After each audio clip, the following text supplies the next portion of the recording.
नमस्कार. बोल बिडूमध्ये सर्वांचं स्वागत. आसामची निवडणूक आता उंबरठ्यावर आली. जवळजवळ शेवटचाच टप्पा पुढच्या 2 आठवड्यात सुरू होईल प्रचाराचा आणि त्यामुळे साहजिकच आहे, की ओपिनियन पोल हे सर्वत्र घेतले जात आहे. आता या ओपिनियन पोलमध्ये साधारण आपल्याला कल कळतो, परंतु काही निश्चित जागा सांगता येत नाहीत.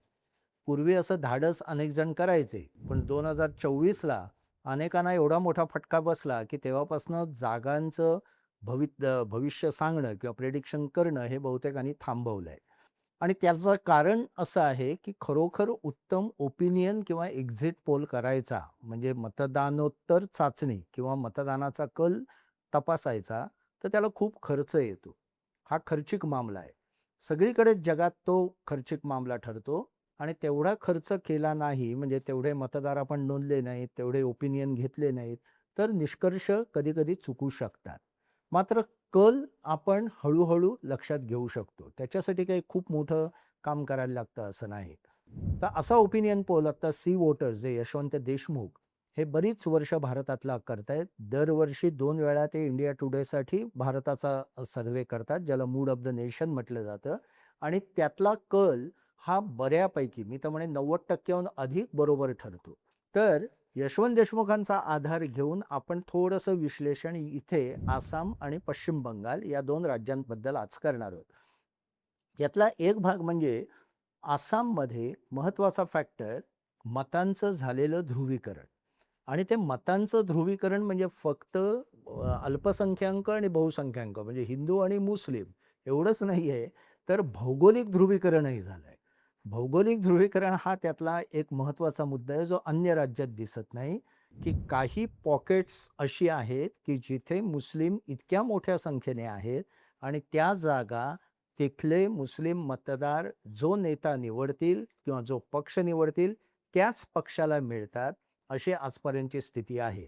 आणि भरभक्कम मताधिक्याने तिथे नेते निवडून येतात. म्हणजे मुख्यतः हा अल्पसंख्याक बेल्ट जो आहे, साधारण 22 ते 23 जागा अशा आहेत, की जिथे मुस्लिम मतदार ठरवणार आहेत, की कोणता पक्ष आसाममध्ये आपण निवडून द्यायचा. सत्तेवर कोणता येणार हे नाही ठरवणार आहेत. पण त्यांचा कल जो आजपर्यंत काँग्रेसच्या बाजूने होता, काही वेळा तिथल्या जे थोडेसे मुस्लिम गट वेगवेगळे पुढे आलेले आहेत त्यांच्या बाजूने होता. आता यावेळेही तो पुन्हा काँग्रेसच्या बाजूने दिसत आहे. मागच्या निवडणुकीत आहे म्हणजे लोकसभा निवडणुकीतही तसा तो दिसला. म्हणून एका मतदारसंघात तर तिथला उमेदवार 10 लाखाच्या मताधिक्याने निवडून आला होता. हे 10 लाखाचा आकडा खूप मोठा आहे लोकसभेत. ही अपेक्षा खरी तर वाराणसीमध्ये नरेंद्र मोदी यांनी ठेवली होती. पण त्यांना जेमतेम 1.5 लाखाचं मताधिक्य मिळालं पंतप्रधानपदी असूनही. पण इकडल्या मुस्लिम उमेदवाराने 10 लाखाच्या मताधिक्याने तिथली लोकसभेची जागा जिंकली होती. तर हे जे ध्रुवीकरण आहे ते असं आहे, की 20 ते 22 मतदारसंघ असे आहेत, की जिथे मुस्लिम डॉमिनन्स आहे, त्यांचा प्रभाव आहे. उरलेले जे 101 मतदारसंघ आहेत, तिथे मात्र हिंदूंचं ध्रुवीकरण होत चाललंय आणि हे भारतीय जनता पक्षाने फार सिस्टमॅटिकली गेल्या काही वर्षात केलेलं आहे, विशेषतः हेमंत बिस्व शर्मा यांनी. आपण अलीकडेच आपल्या एका व्हिडिओत बघितलं, की हेमंत बिस्व शर्मा यांची टीम म्हणजे पूर्वीची काँग्रेसचीच टीम आहे. म्हणजे ते स्वतः आणि त्यांचे अत्यंत विश्वासू समजले जाणारे 3 मंत्री हे मूळचे काँग्रेसच्या मूळच्या तरुण गोगोईंच्या मंत्रिमंडळात होते. पुढे तरुण गोगोई यांचा मुलगा जो सध्या सगळी कॅम्पेन बघतोय, त्यांच्याबरोबर त्यांचं जमलं नाही म्हणून ते भारतीय जनता पक्षात आले आणि आसाममधला भारतीय जनता पक्ष म्हणजे जणू काही काँग्रेसची मिरर इमेज आहे असं मानलं जातं.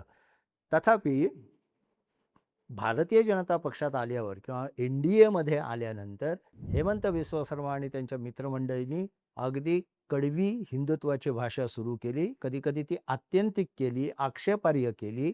पण त्यातून त्यांनी हिंदू आणि मुस्लिम मतांचं ध्रुवीकरण फार चांगल्या तऱ्हेने साधलेलं आहे आणि त्याला चांगले कल्याणकारी कार्यक्रम जे आपण मागच्या व्हिडिओमध्ये बघितलं, त्याचबरोबर त्यांचं एकूण संघटनेवरचं वर्चस्व आणि हिंदुत्व याची एक गोळाबेरीज किंवा याचं एक रसायन त्यांनी इतकं चांगलं तयार केलं आहे, की आसाममध्ये भारतीय जनता पक्ष आता आरामात जिंकून येऊ शकतो, असं ओपिनियन पोलमधनं दिसतं.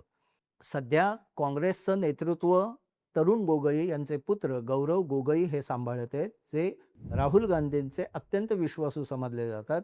किंबहुना गौरव गोगोई यांना जवळ केल्यामुळेच हेमंत बिस्वा शर्मा आणि ही सगळी मंडळी काँग्रेसपासून दुरावली.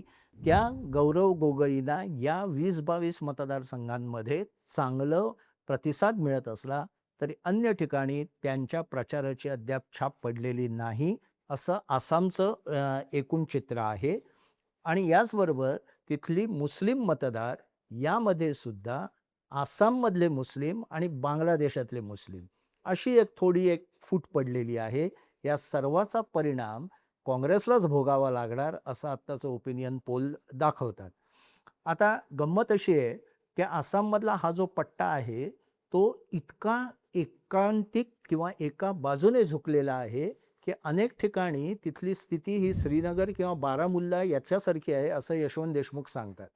कारण त्यांनी तिथे जो सर्वे केला त्यात त्यांच्या लक्षात आलं की काश्मीरमधल्या काही भागात जसं भारतीय जनता पक्ष आपला उमेदवारही देऊ शकत नाही, आत्तापर्यंत दिलेला पण नाही, विशेषतः काश्मीरमध्ये जम्मू भागात भारतीय जनता पक्षाचं वर्चस्व आहे, तसाच प्रकार कुठेतरी आसाममधल्या या पट्ट्यात झालेला आहे.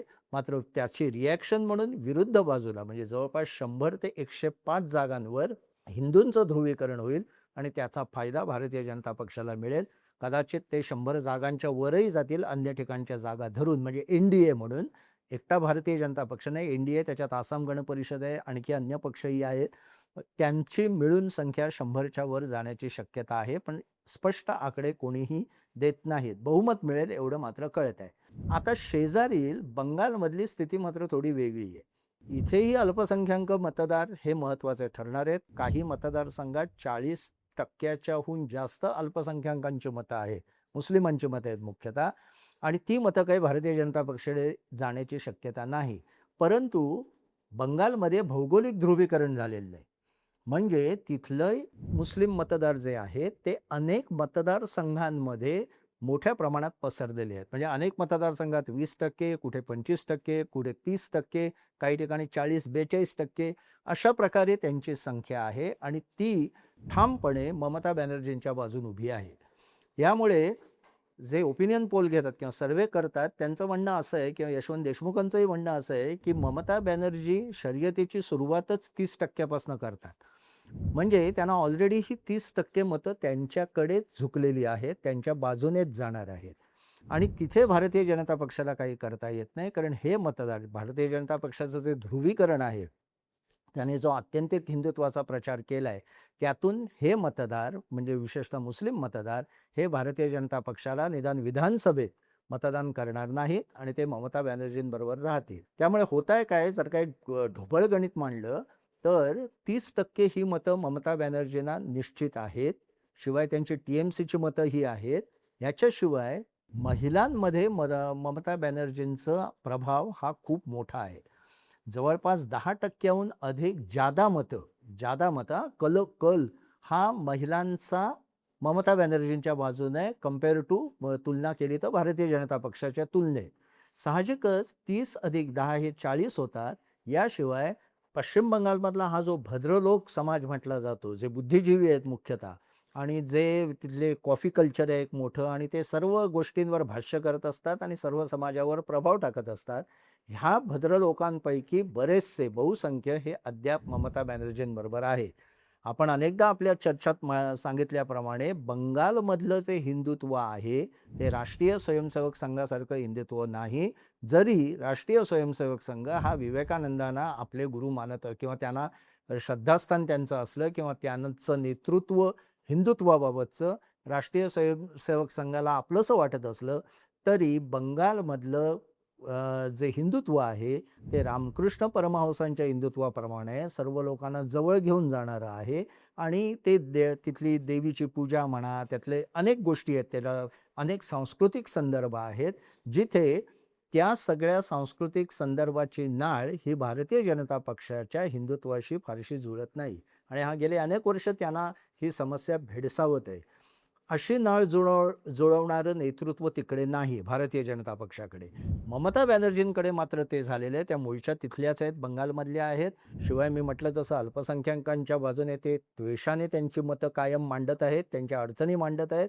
महिला वर्ग त्यांच्याबरोबर आहे, कारण महिलांसाठी पण खूप कल्याणकारी योजना त्यांनी मांडलेल्या आहेत. आणि शिवाय हे भद्र लोक, ज्यांना जे पूर्वी मार्क्सवादाच्या बरोबर होते, मार्क्सवादी लोकांच्या बरोबर होते, ते आता ममता बॅनर्जींबरोबर आहेत. पण ते भारतीय जनता पक्षाकडे अद्याप तरी मोठ्या संख्येने वळलेले नाहीत.